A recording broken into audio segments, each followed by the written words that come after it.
اعلیٰ حضرت مفتی اعظم حجت الاسلام بریلی تجھے سلام۔ السلام علیکم ورحمۃ اللہ تعالی وبرکاتہ۔ مرکز اہل سنت جامعہ رضویہ منظر اسلام کے یوٹیوب چینل ہم سبق درس نظامی میں آپ کا خیر مقدم ہے۔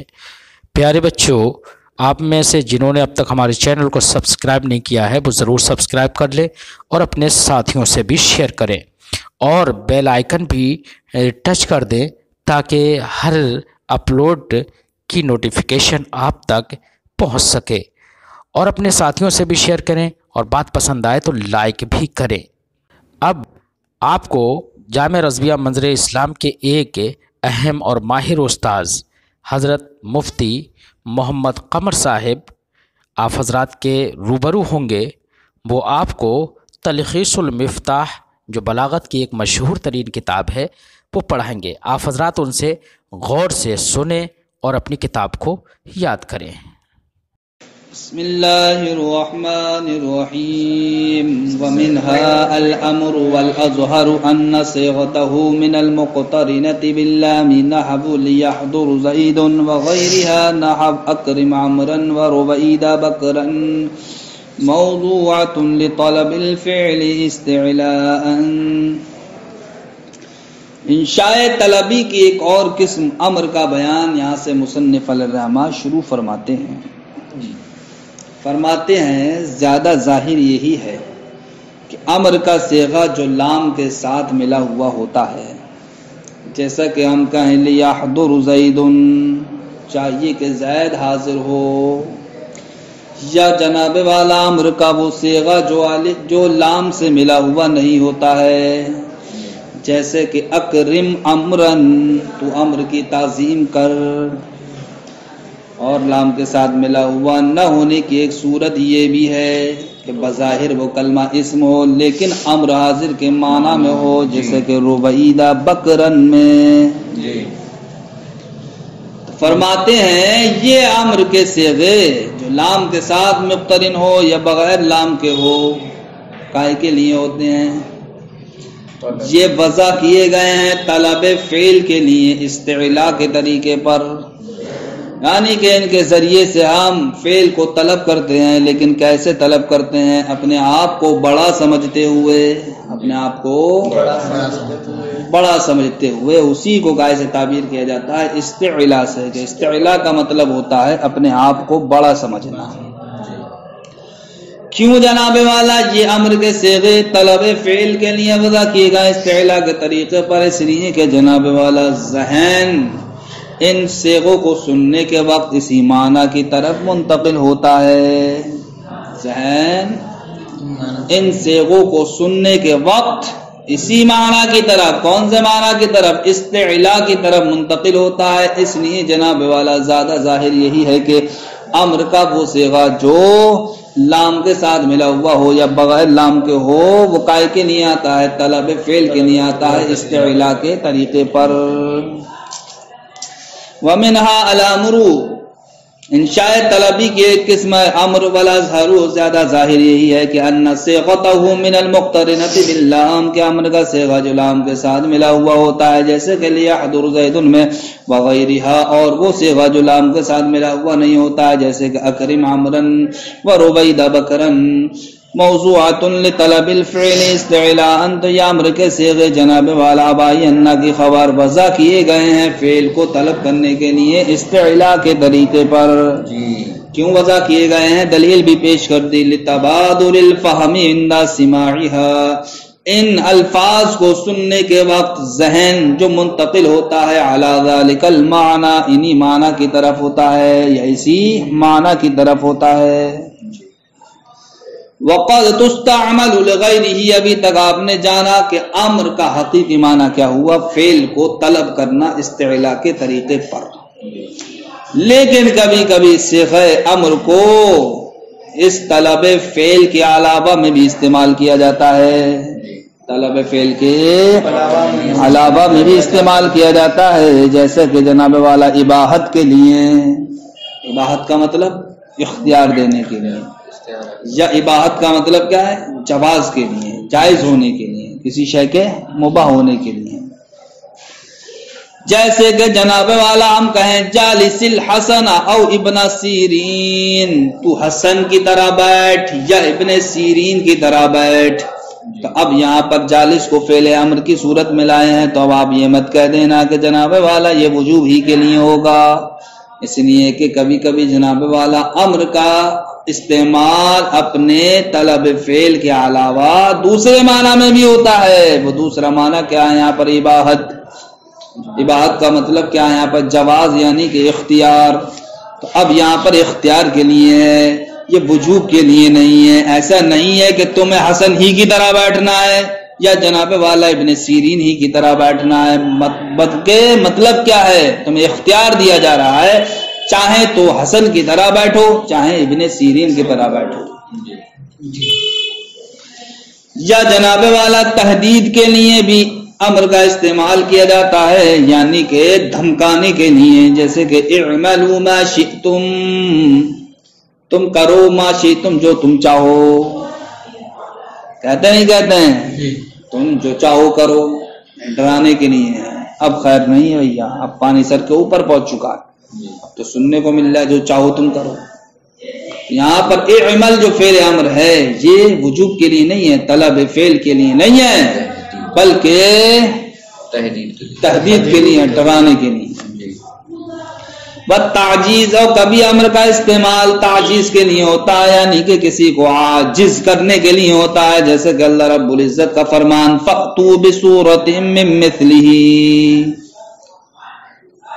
کفار مکہ نے قرآن کے اللہ کی کتاب ہونے میں شک کیا تو ان کو کیا چیلنج دیا گیا؟ یہی چیلنج دیا گیا کہ اگر یہ قرآن خدا کی کتاب نہیں ہے بلکہ سرکار کی خود اپنی بنائی ہوئی کتاب ہے تو تم اس کے مثل ایک صورت ہی لے آؤ. تو یہاں پر فاتو جو فعل امر ہے اس کا مطلب صورت کو طلب کرنا نہیں ہے، بلکہ یہ کہہ کر ان کو عاجز کرنا ہے. کوشش لاکھ کر لو گے قرآن کے مثل نہیں لا پاؤ گے. صورت تو بہت بڑی بات ہے، قرآن کے مثل ایک حرف نہیں لا پاؤ گے. تو یہاں پر امر یہ حکم دینے کے لیے، طلب فعل کے لیے نہیں ہے، بلکہ کائے کے لیے؟ ان کو عاجز کرنے کے لیے. فَأْتُوا بِسُورَةٍ مِّن مِّثْلِهِ وَالتَّسْخِيرُ، اور جناب والا امر کا استعمال کبھی کبھی تسخیر کے لیے ہوتا ہے، یعنی کہ بدلنے کے لیے ہوتا ہے. کائے کے لیے ہوتا ہے؟ بدلنے کے لیے. جیسے اللہ رب العزت کا فرمان کونوا قردۃ خاسئین، تم دھتکارے ہوئے بندر ہو جاؤ. تم دھتکارے ہوئے، سمجھے؟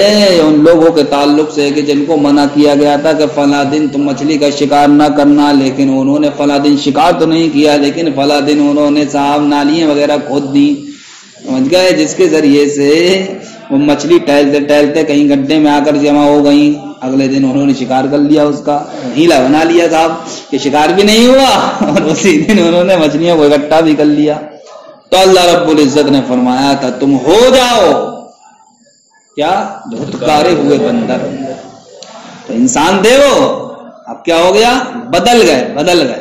تو تسخیر کے لیے مطلب بدلنے کے لیے، جو فعل ذکر کیا ہے اسی سے بدل جانے کے لیے یہ ہوتا ہے تسخیر.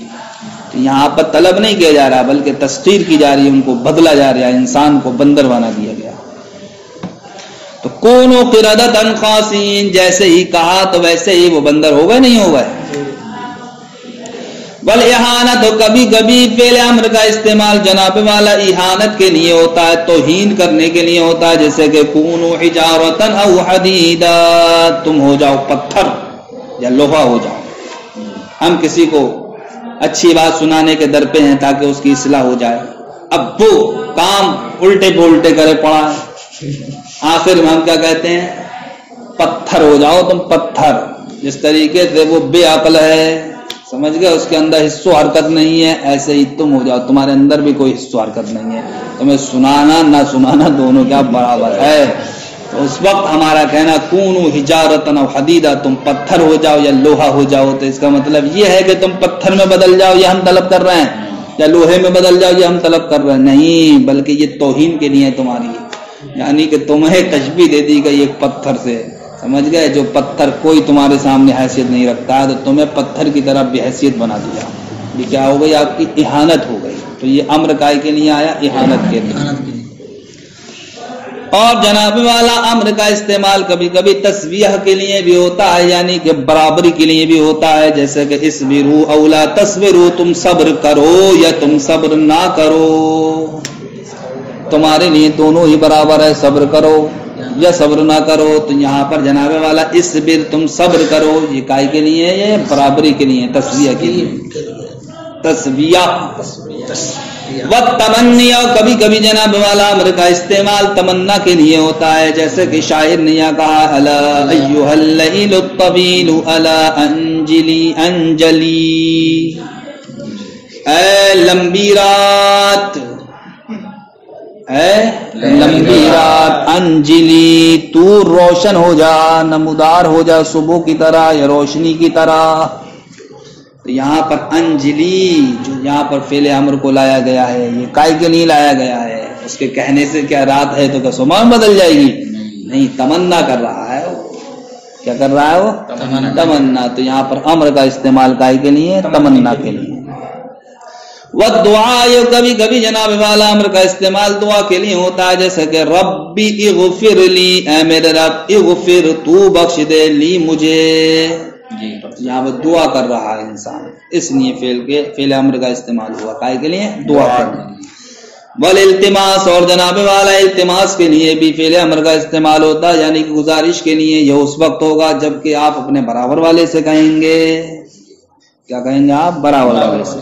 جیسے کہ افعل، افعل، جب برابر والے سے آپ کہیں گے تو اس وقت کہیں گے جب کہ آپ اس پر استعلا نہ چاہتے ہوں، یعنی کہ اپنے آپ کو بڑا ظاہر کرنا نہ چاہتے ہوں. اس لیے کہ جب بڑا ظاہر کرنا چاہیں گے آپ تو پھر وہ التماس کے لیے نہیں ہوگا، بلکہ وہ امر کے، وہ ہوگا طلب فعل کے لیے. جیسا کہ آپ کا قول لمن یساوی کا رتبتن، اس انسان سے جو مرتبے میں آپ کے برابر ہو، افعل بدون الاستعلاء، بغیر استعلاء، کہا کہ بغیر استعلاء کے، یعنی کہ اپنے آپ کو بڑا نہ چاہتے ہوئے. ثم الامر قال السکاکی يحقه الفور لانه الظاهر من الطلب ولتبادر الفهم عند الامر بشيء بعد الامر بخلافه لا تغيير العمل الاول دون الجمع وارادة التراخي. یہاں سے سکاکی ایک مسئلہ بیان فرماتے ہیں. سکاکی کہتے ہیں جناب والا امر کا جو حق ہے، امر کا جو حکم ہے وہ کیا ہے؟ فوراً اس پر عمل کرنا، فوراً اس پر عمل کرنا. اب صاحب اس پر انہوں نے چند دلیلیں پیش کی ہیں. پہلی دلیل یہ پیش کی ہے کہ کسی چیز کو طلب کرنے سے ظاہر یہی ہے کہ فوراً اس کو کیا جائے. اس لیے امر کا حق کیا ہوا؟ فوراً، نہیں، فوراً عمل کرنا اس پر واجب ہے. دوسری دلیل یہ پیش کی، جب کسی نے بھیا کسی چیز کا حکم کیا اور اس کے بعد پھر دوسرا حکم کیا جو پہلے والے حکم کے خلاف ہے، کسی چیز کا حکم کرنے کے بعد دوسرا حکم کیا جو حکم پہلے والے حکم کے کیا خلاف ہے، تو ذہن اس وقت کدھر منتقل ہوتا ہے؟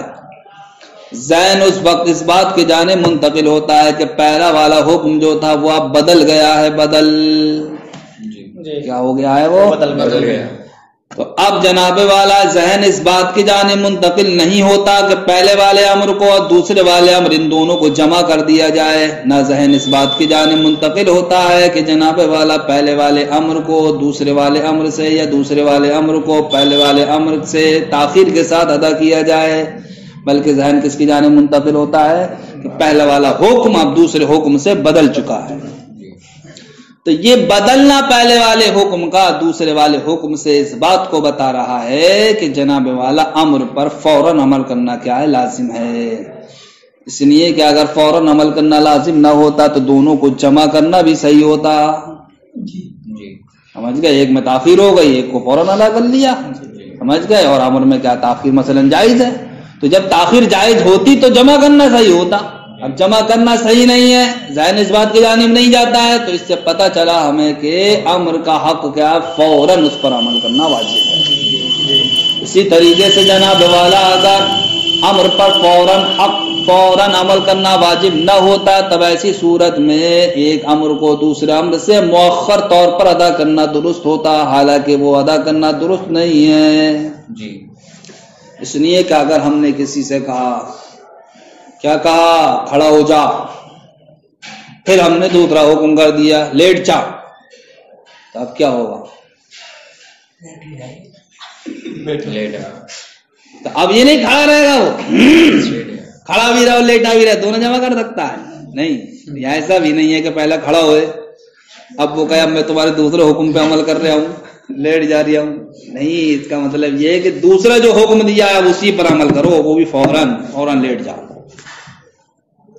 یہ سکاکی نے دلیل پیش کی کس بات پر کہ امر کا حق کیا ہے، فوراً اس پر عمل کرنا واجب ہے۔ پہلی دلیل یہ ہے کہ طلب سے ظاہر یہی ہے کہ فوراً اس پر عمل کیا جائے۔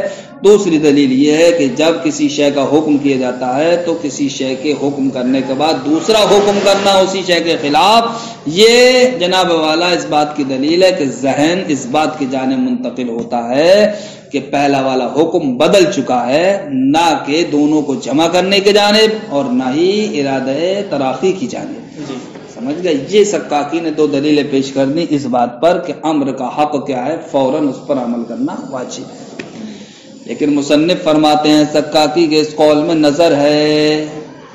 کیوں نظر ہے؟ اس لیے نظر ہے یہ جو باتیں انہوں نے بیان کی یہ تو اس وقت ہے جبکہ قرینہ پایا جائے، اور کسی چیز کا قرینے کی بنیاد پر پایا جانا یہ اس بات کی دلیل نہیں ہے کہ یہی اس کے لیے اصل ہے جی۔